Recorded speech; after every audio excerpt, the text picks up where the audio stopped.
Well, he has covered both the Warriors as a beat writer years ago and the Lakers as a beat writer before that. And this series comes down to tonight, the Warriors' ability to even it up.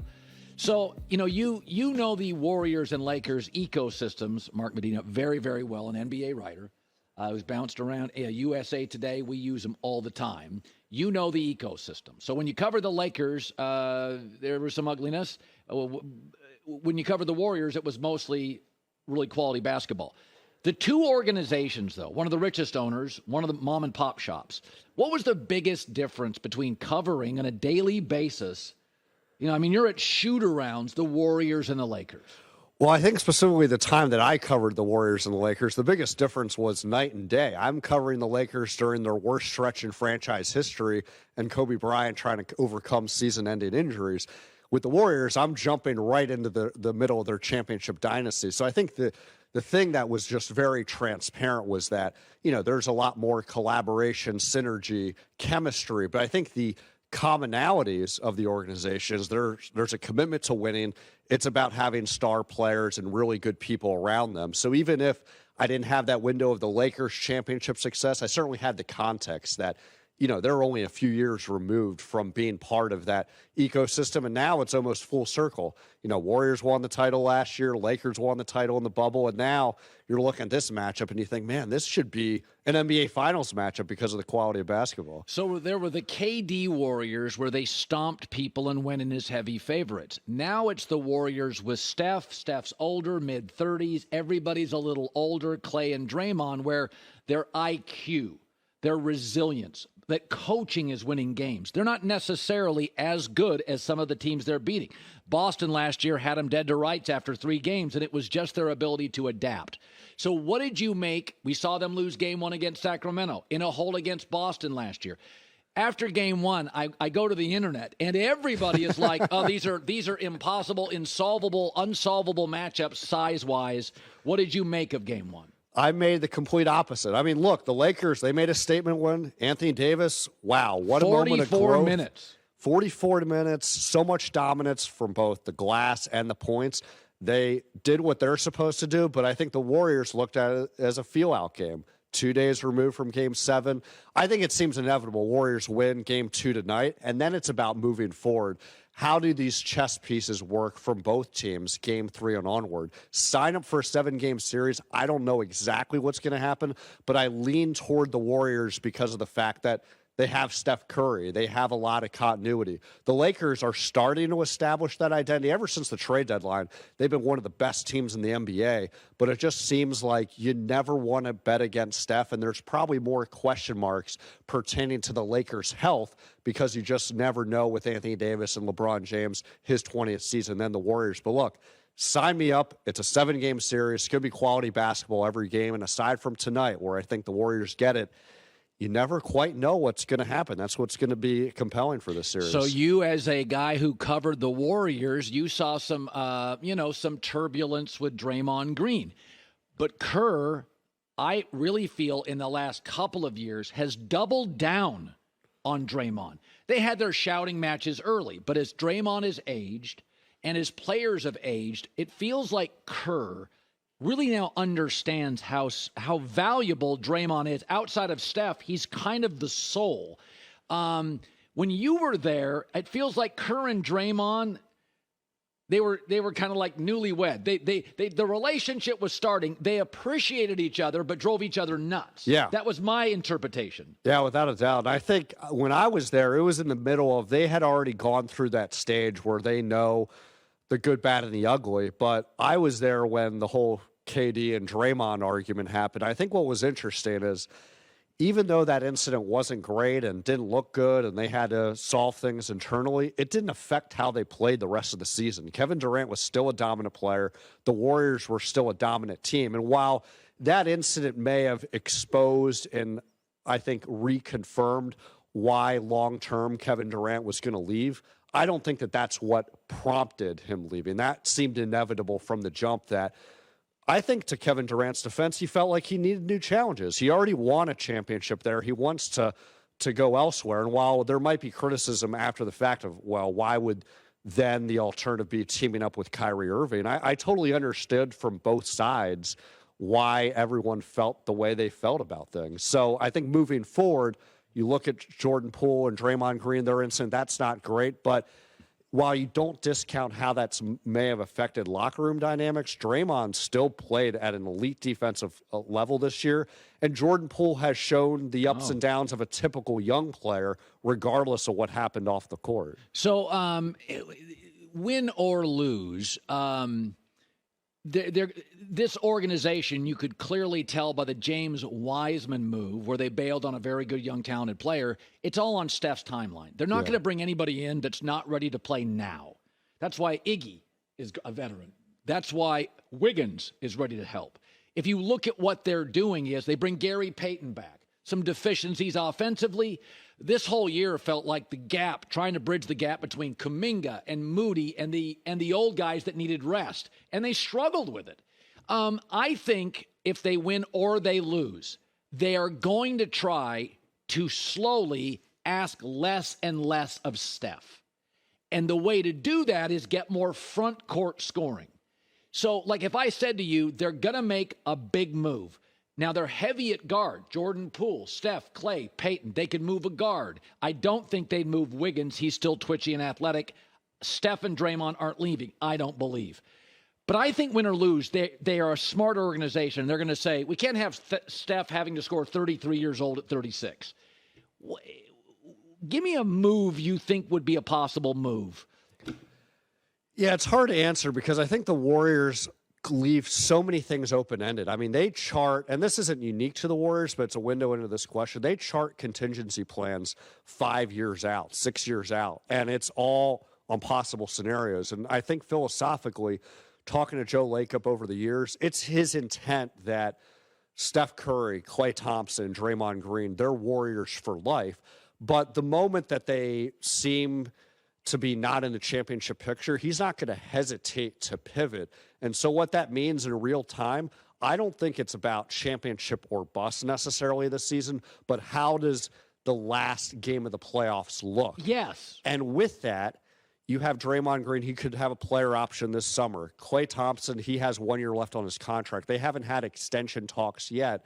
What does that fork in the road look like next season? Where do they show long-term commitment, or do they want to leave that open-ended for next season? They already a little bit doubled down with giving those extensions to Andrew Wiggins, Jordan Poole, with the idea of we got to go younger. But they've also pivoted the other way to what you said about let's trade James Wiseman.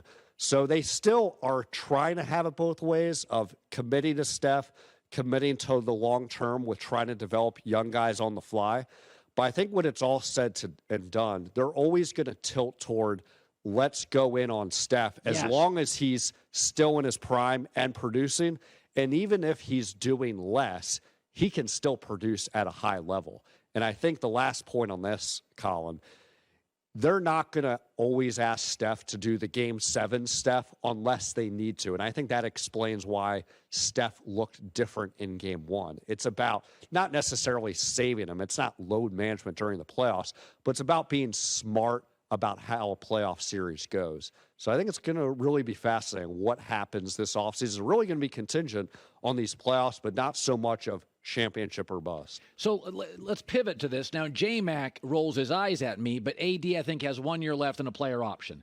So my takeaway is, with AD's history, that his prime was much earlier and will be much shorter. Mm-hmm. And that he's giving us now something we've been waiting for 3 years since the bubble, which is consistent dominance. We went like 2.5 years waiting for it. He came into camp out of shape. He was always hurt. He didn't play hurt. Something happened 20 games ago, and he's been a different player. And LeBron, by the way, now shooting more threes, not shooting them well. LeBron is like stepped back and is highly appreciative. I mean, you can see LeBron now, he's shooting threes. His whole thing is easier to get back on defense. I am not going to exert the effort. I'm going to save it until I absolutely, Memphis game, fourth quarter overtime, have to deliver it. And I love that, LeBron. But here's the thing. If they lose to the Warriors, will they have a conversation? Because I make this argument, Mark. With LeBron playing 50 games, AD actually isn't a great fit. An Ant Edwards would be, where I get 70. A Tatum would be. I'm not saying they would get them. Is that when you have an older player like a Steph, youth isn't just about the ability to defend. It's about the ability to play 70 games. Let's say the Warriors come back, win this series in 6. Do the Lakers just say, we're going to go with old LeBron and often brittle AD, and we're not going to make any big swings? Well, how about this? Again, I think it's going to be about what does the last game look like for the Lakers. Same idea. Obviously, they want to win championships, but I don't think it's championship or bust as far as it affecting roster construction.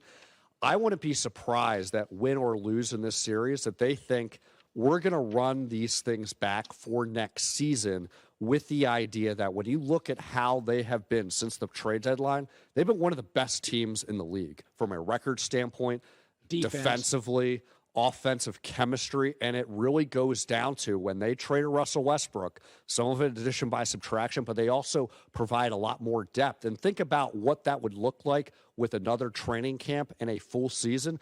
They could still be a major player, but I think to the larger point, is this a long-term thing? I think it's very day by day. I think that they're going to allow LeBron James to ride out his career with them, and then at that point, it's let's assess what we have. But I think to your point about AD, from the very beginning, under ideal circumstances, it was about LeBron James passing the torch to AD so that he would be the face of the franchise. Yes. He's showing some growing signs here, but it was also one of those things. They thought that this would be something that would be happening much earlier, post-bubble, and that didn't quite happen. Partly injuries, partly play. So we'll see if this is a definitive step in the right direction. By the way, think about this. Nuggets either sweep or beat the Suns in 5. Number 1 seed, go home for a week to get ready for the 6 or 7 game old Warriors, old Lakers. You can just put it down right now. Denver's going to have a 1-0 lead in the Western Conference Final. You go to high altitude. Lakers Warriors is not a 4-game series. If Phoenix doesn't win, is it tonight? It is or tomorrow night. Denver's going to be sitting home for 5 days. You go to that altitude. We have to be honest about this. Denver has a 1-0 lead in the Western Conference Finals. This just may be. I watch them and I'm like, they're efficient. Is this a championship team? Were we all wrong? Look, the Denver Nuggets are a real team, and, they have a 2-time MVP, Nikola Jokić, and then, so they have the superstar on the team as well as just a lot of depth and continuity, and Jamal Murray's back and healthy. Same thing with Michael Porter Jr. Michael Malone, I think, is one of the best coaches in the NBA. So when we're talking about the Nuggets, playoff failures, right? Keep in mind that they overachieved in the bubble, overcoming 3-1 series deficits against Utah, against the Clippers. They lost to a really good Lakers team in the West Finals. Fast forward to their playoff failures again. They lost to the Suns. Jamal Murray's out because of the ACL. Yeah. Last season, hey, it's not great to lose in the first round, but they lost to the Warriors. They're a good team, right? So I think that the Nuggets all along have shown the real deal. And now, finally, this is the team this is what it looks like when they're fully healthy. But I think to your point, Colin, they're still going to have their hands full. The Lakers and the Warriors, they're the real deal as well. And while the Denver Nuggets might have the advantage, especially game 1, because of that rest, that would be a pretty long series as well. Yeah. By the way, in the East, who are you with? I'm mixed. I mean, I thought from the beginning it was going to be Milwaukee and Boston. Obviously, that went out the window with the Bucks losing the first round. And while I would tilt the favor now to the Celtics because, look, they responded, did what they need to do against the Sixers in Game 2, the fact that they lost to the Sixers in Game 1 without Joel Embiid, that was just mind-boggling. I think that this series can go either way, Philly or Boston. And why were so many of those Atlanta games close?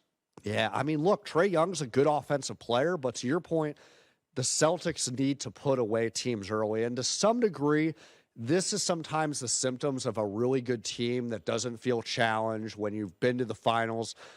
And the Warriors have certainly shown that over the years. But I also feel like it's some warning signs that they don't always take care of their T's and I's. And when you do that in the playoffs against good teams, they'll take advantage of it. Games decided by 5 or less this year, despite this core for over a half decade. They were 13-13. Yeah. They're a great blowout team. Yeah. But in close games, they are a coin flip. I hated the end of that game one. Marcus Smart is taken. He didn't even have a good night for Marcus Smart. Why does he have the ball down the stretch twice? I don't understand when you have Jason Tatum and Jaylen Brown there, right? And I think that the confounding thing about the Celtics is they, I think, have found the right dynamic for the most part between Jason Tatum and Jaylen Brown dating back to last season. They have a lot of depth. They have a lot of good defenders. Robert Williams III is healthy. I think Joe Mazzulla has done a good coaching job, but the fact that they look so different depending on the quality of opponent, I feel very mixed. Again, some of it might be just them not feeling challenged enough, but this is the playoffs. You can't afford to have that attitude, especially against a Sixers team that still at the end of the day had a healthy James Harden. Yeah, and Embiid will be getting healthier game to game. Great seeing you, Mark. Hey, likewise. Hi, everybody. Thanks for watching. Subscribe here to get the latest from the show. Also, be sure to check out more of the best clips from The Herd or go watch a few segments from other shows on FS1.